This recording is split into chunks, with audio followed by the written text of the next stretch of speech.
में लगातार हम देख रहे हैं कि पाकिस्तान अगर राजनयिक तौर पे देखा जाए डिप्लोमेटिकली तो शायद उसका ऐतिहासिक दौर चल रहा है जहां पूरे तरीके से विश्व शांति का केंद्र बन गया है पाकिस्तान। एक ऐसा देश जिसको हम पूरी दुनिया में आतंकवाद के मुद्दे पर साइड लाइन करना चाहते थे, हाशिए पर फेंकना चाहते थे। हमने बड़ी मेहनत की इसको लेकर। ये पूरा वाकया, इसको 1 साल गुजर चुका है पहलगाम से शुरू होकर और फिर ऑपरेशन सिंदूर, और उसके बाद अब ये लम्हा आया है। इसी बीच नरेंद्र मोदी जी, जिसने, मैं कहूंगी जिनके दौर में ही एक ऐतिहासिक गलती अगर वो मानेंगे कभी तो ये हुई कि वो इजराइल चले गए। तो अब इस पूरे मामले पर अगर वाकई पाकिस्तान ये सुलह करा पाता है, ये सीज फायर हो पाती है, तो उसका जो पूरी दुनिया में है स्टेटस वो क्या होगा। और भारत जो उससे कई गुना, 5-6 गुना बड़ा देश है, बड़ी इकोनॉमी है, हमारा समाज, हमारा अर्थशास्त्र, हमारी आर्थिक स्थिति सब कुछ कहीं ज्यादा स्टेबल है उस देश के मुकाबले। तो क्या इस बदलते हुए वर्ल्ड ऑर्डर में जो ईरान जंग की वजह से जिस तरह से डिफाइन हो रहा है पूरी दुनिया की जो तरतीब है, उसमें अपनी जगह हम कहां देखते हैं? क्या पाकिस्तान के बरक्स हमें अपनी जगह देखनी चाहिए या बाकी पूरी दुनिया के बरक्स देखनी चाहिए?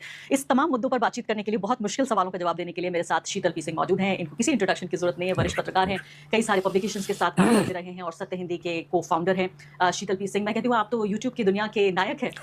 वाकई शीतल जी, बहुत सारे लोग लिखते हैं मुझे कि भाई इस मुद्दे पर आपने शीतल जी से नहीं पूछा है, तो आज मैंने आपको इसीलिए दावत दी है। इसके लिए उन लोगों को शुक्रिया करती है। तो एक्चुअली गौरव आर्या जो सोचता समझता बोलता है ना, सोचते ये सब वैसा ही थे। वो तो उनकी मजबूरी हो गई कि वो नतीजा उल्टा होने लगा, तो उन्होंने पाला बदलना शुरू किया। और वो जो लोग एक हफ्ते से पहले ऑबिचुरी लिख चुके थे ईरान की और उनके अपने पुराने कार्यक्रम को देख नहीं पाएंगे, खुद देखें अगर तो उन्होंने पहले बदलना शुरू किया। ये बदलते भी बड़ी तेज है, हर सीजन में होता है। और फिर धीरे धीरे ये पूरा वो जो है अब ट्रंप के विरोध में आ लेकिन गया। तो उनके देवता को बुरा कहा तो फिर उन्हें भी बुरा कहना पड़ेगा, और दुश्मन का दुश्मन दोस्त होता है, वो वाली बात हो गई। क्योंकि ट्रंप के दुश्मन ईरान और हमारे दुश्मन ट्रंप, तो फिर दुश्मन का दुश्मन दोस्त हो गया। अभी भी इजराइल को बुरा नहीं कह रहा कोई। हाँ, ये बात भी मानने वाली है। ये भी ध्यान से देखिए। हाँ, अभी इजराइल को नहीं कह रहे, ट्रंप से थोड़ा सा, क्योंकि इजराइल कोई मोदी जी को कुछ अभी कह नहीं रहा है, वो अपना उसके इश्यूज हैं। तो शीतल जी, अब मुझे बताइए कि आप हैरान नहीं हो? क्योंकि मैं तो अपने बारे में कहूंगी ईमानदारी से कि छोटा देश नहीं है ईरान, एक मंझला सा देश है, एक मिड साइज कंट्री है, और ईरान के बारे में तो कुछ पता ही नहीं चलता क्योंकि उनकी मीडिया भी बहुत ज्यादा आजाद नहीं है। दूसरे अंग्रेजी मीडिया नहीं, हमें पढ़ने को नहीं मिलता, फारसी में लिखते हैं वहां पर लोग। तीसरे, इतने सैंक्शंस हैं कि ईरान में कुछ भी इंटरनेशनल नहीं है, तो बहुत मुश्किल, एक ऐसा कुआं जैसा बना दिया गया ईरान को। तो ईरान अच्छा कर रहा है, बुरा कर रहा है, तरक्की कर रहा है, बर्बाद हो रहा है, किसी को कुछ पता ही नहीं है। मैं तो बहुत हैरान थी, मुझे लगता था 2-4-6 दिन ना सही तो हफ्ते 2 हफ्ते में बात निपट जाएगी। 2 महीने तक दुनिया की सुपर पावर के सामने ये मुल्क खड़ा हुआ है, और साथ साथ आप देखिए सब पे निशाना साध रहा है। पूरे गल्फ कंट्रीज में से एक एक पे निशाना साध रहा है, इजराइल को भी साध रहा है, गल्फ में सबको साध रहा है, अमेरिका पे निशाना साध रहा है। एक मुल्क, आप हैरान नहीं? हैरान नहीं, इसने तो निश्चित तौर पर जो हम लोग तो बहुत छोटे स्तर पर इस काम को कर रहे हैं ना, कि इस दौर में हम लोग कोशिश कर रहे हैं कि जो हमें बुरा लग रहा है उसको बुरा कह रहे हैं, जो अच्छा लग रहा है उसको अच्छा कहते हैं। ज्यादातर बुरा हो रहा है तो ज्यादातर बुरा कह रहे हैं। इतने पर ही हम दंडित हैं एक लेवल पे। जो जहां जिस तरह का दंड इस दौर में दिया जा सकता है उस तरह के हिस्से हमारे उसमें आ रहे हैं। तो ऐसे में एक ग्रुप है जिसमें एक पुराने रिटायर्ड आर्मी के सज्जन है, वो एक आर्मी की मैगजीन निकालते हैं और उसमें गजाला वहाब काम करती है, फोर्स मैगजीन। तो फोर्स मैगजीन के जो वो सज्जन है, पुरुष जो है प्रवीण साहनी, उनका ट्विटर अकाउंट और दूसरे अकाउंट्स हम लोग देखते थे, तो ये होता था धारा से विपरीत कुछ लिखते हैं। ऐसा क्यों बोल रहे हैं? नहीं, वो लिखते लॉजिकल लिखने की कोशिश करते थे, तो ये हम लोग विपरीत राय ढूंढते रहते हैं, सच ढूंढने की तलाश में। तो उनकी ओर भी जाते थे हम, लेकिन उनसे प्रभावित नहीं थे। फिर हमारे कार्यक्रमों में सत्य हिंदी में गजाला वहाब आती थी, तो उस युद्ध से पहले, 12 दिन के युद्ध से पहले एक कार्यक्रम में हम उतनी ही जानकारियों के साथ प्रस्तुत थे जितना मैंने आपको बताया, जो हमें पश्चिमी ढांचे से मिली है, और कुछ जो हमने अपने हिसाब से ईरान के बारे में समझी। लेकिन उन्होंने कुछ ऐसी चीजें बताई जो हमें नहीं पता थी। इसने हमारी उत्कंठा उस पक्ष में बढ़ाई कि हम ईरान को जानने की कोशिश करें एग्जैक्टली। और पर्टिकुलरली ये सैनिक जो ताकत वगैरह में है, उनकी जो तैयारियां हैं, उनका जो समाज है, वो सब डाटा आने लगे कि उनके यहाँ पढ़े लिखे लोग कितने हैं, और उनके यहाँ महिलाओं की भागीदारी कितनी है समाज की वर्किंग पॉपुलेशन में, और अन्य इतने दिन से वो बेचारा ये कठिनाई झेल रहा है सैंक्शन की, और सर्वाइव भी कैसे कर रहा है। ये सब चीजें धीरे धीरे उसकी ओर आकर्षित उन्होंने करना शुरू किया, और बाद में फैक्ट्स आने लगे, तो पता लगा कि हम लोगों ने गजाला वहाब वगैरह को ज्यादा सुनना शुरू किया। और फिर उनके प्रवीण साहनी को भी, वो हमारे यहाँ इंटरव्यू वगैरह देने आए, तो हम सब लोगों ने उसको बड़े ध्यान से सुना। तो उन्होंने अपने तथ्यों से हम लोगों को अपनी ओर आकर्षित करने में सफलता पाई, और बाद में हमने देखा कि अब उसकी ओर एक चाल चल पड़ी है।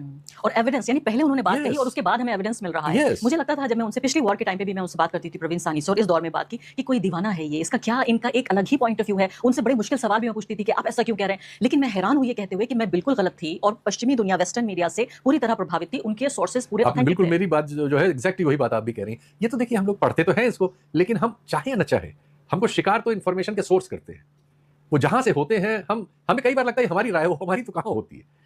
वो इन्फॉर्मेशन सोर्स निश्चित तौर पर आपको प्रभावित करते हैं कॉन्क्लूसिवली। देखिए, एक बच्चा नॉन वेजिटेरियन होगा या वेजिटेरियन होगा, ये उसकी परवरिश तय करती है, वो थोड़ी तय करता है।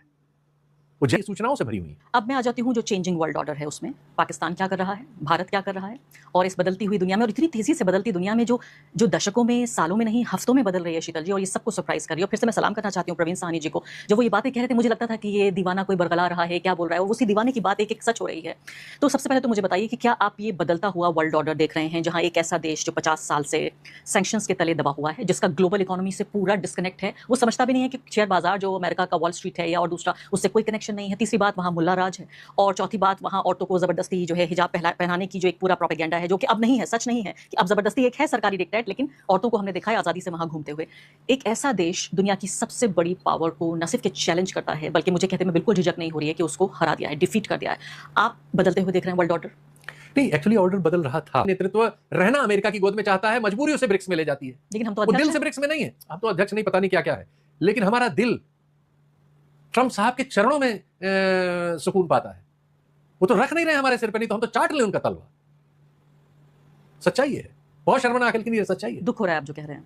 शर्मिंदगी होती है, क्योंकि ये फैक्ट्स हम लोग हमारे समाज के बहुत बड़े हिस्से मोदी तक। जी की बात नहीं है, ये 1.5 करोड़ हिंदुस्तानियों की बात है। हाँ, 1.5 150 अरब 150 करोड़, 1.5 करोड़ हिंदुस्तानियों की बात है, जिसमें से अधिकांश को ये सच पता नहीं है, क्योंकि हमारी डिग्निटी मिली हुई है इसमें, सिर्फ एक नेता की बात नहीं है। जब हमने इस पूरे दौरान ये भी तो हुआ ना, जो राइट विंग के सारे लोग जो वो हैं कि आप इतना बड़ा कांड किया उन्होंने एक देश पर, एक सार्वभौम देश पर। पहले उन्होंने वेनेजुएला के साथ किया, वो गलत था। वो कहने वाले स्वर सारी दुनिया में हम समझ सकते हैं कि बहुत सारे देश बहुत कमजोर हैं। हमारे यहाँ के 27-28 देश तो ऐसे हैं जिनमें सरकार नाम की चीज पूरी तरह से सरकार भी नहीं है, वो लिस्ट में हैं और किसी तरह से सरकार है।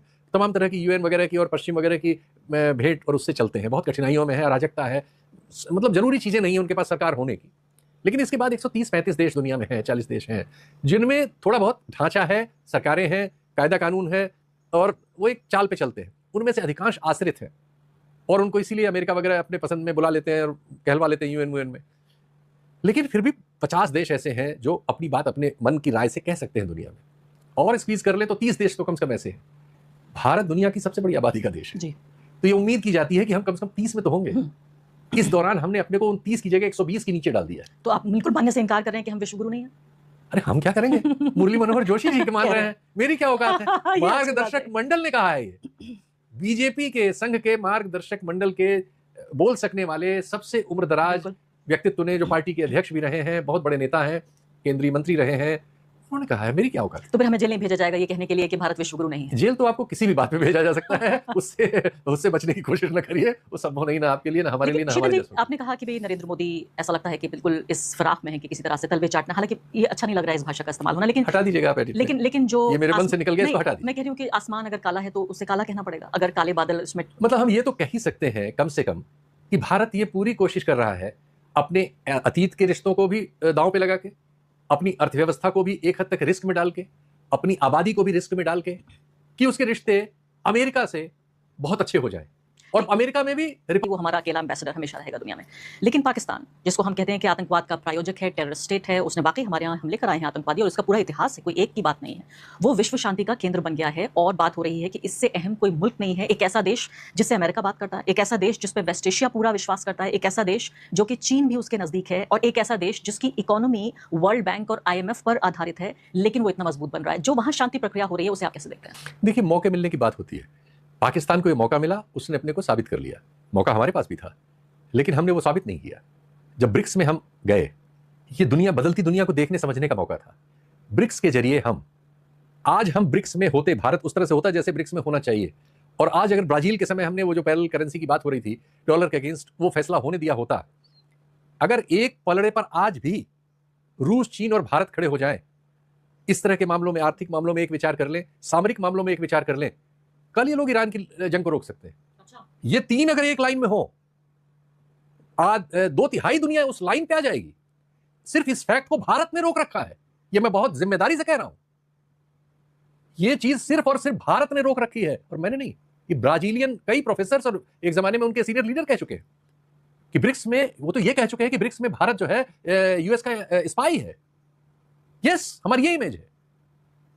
आप सोचिए जरा कि चीन, भारत और रूस इसको ये फैसला मतलब, और इनके साथ जो सारे हैं वो तो छोड़ ही दीजिए, सामरिक तौर पर सोचिए।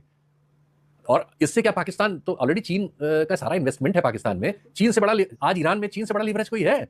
पाकिस्तान को ईरान को राजी करने में चीन के पास जाना पड़ा, पाकिस्तान से ईरान राजी नहीं हुआ। उसने कहा गारंटीज हमें चीन से चाहिए, तो पाकिस्तानी चीन गए। बातचीत कहीं भी हो सकती है, इस्लामाबाद अरे में बात तो ठीक है, हाँ। पाकिस्तान उस चीज को यूज कर रहा है, करना चाहिए, उसको मौका मिला है। आपको मालूम है कराची में पिछले 1 महीने में